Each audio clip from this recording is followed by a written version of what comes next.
Je m'appelle Jean-Luc Kayser, j'ai 56 ans, je suis le cofondateur et le co-gérant de l'Europe Vue du Ciel, qui est une société spécialisée en photographie aérienne.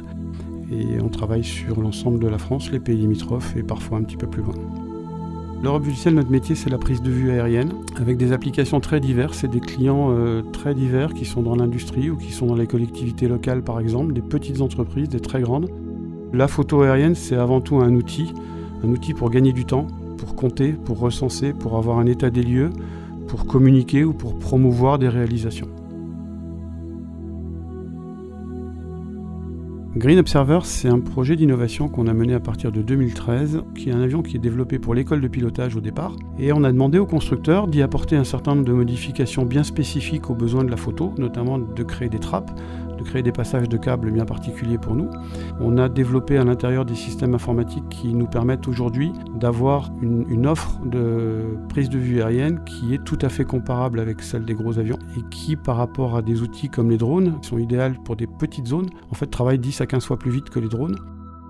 C'est un avion qui est particulièrement économe en carburant, donc il utilise 14 litres d'essence par heure de vol et en une heure de vol on fait jusqu'à 200 km en ligne droite. Il est particulièrement silencieux, donc ça permet de travailler aussi sur des réserves naturelles, des zones sensibles par exemple. On n'a pas de problème de risquer d'effaroucher une quelconque espèce sensible. Il y a deux axes principaux qui sont la communication et la technique. La communication, on est très souvent dans de la photo oblique. On tient l'appareil photo à la main, on fait des photos sous des angles d'à peu près 45 degrés. Après, sur les aspects techniques, on va très souvent là vers de la photo verticale. On définit une zone, on met ça dans un système de navigation. Le pilote doit suivre des axes bien précis. En fait, on va couvrir de façon totalement exhaustive la zone.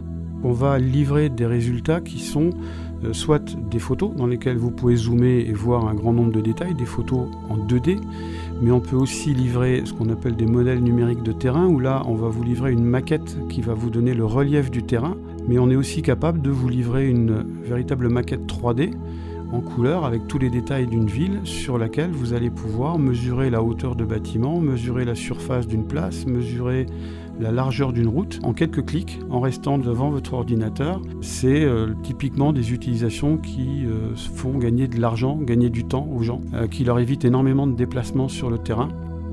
On est peut-être dans certaines applications d'ailleurs quasiment négatif en carbone parce qu'on utilise un avion qui pollue très peu et le produit qu'on livre évite beaucoup de déplacements à nos clients sur le terrain.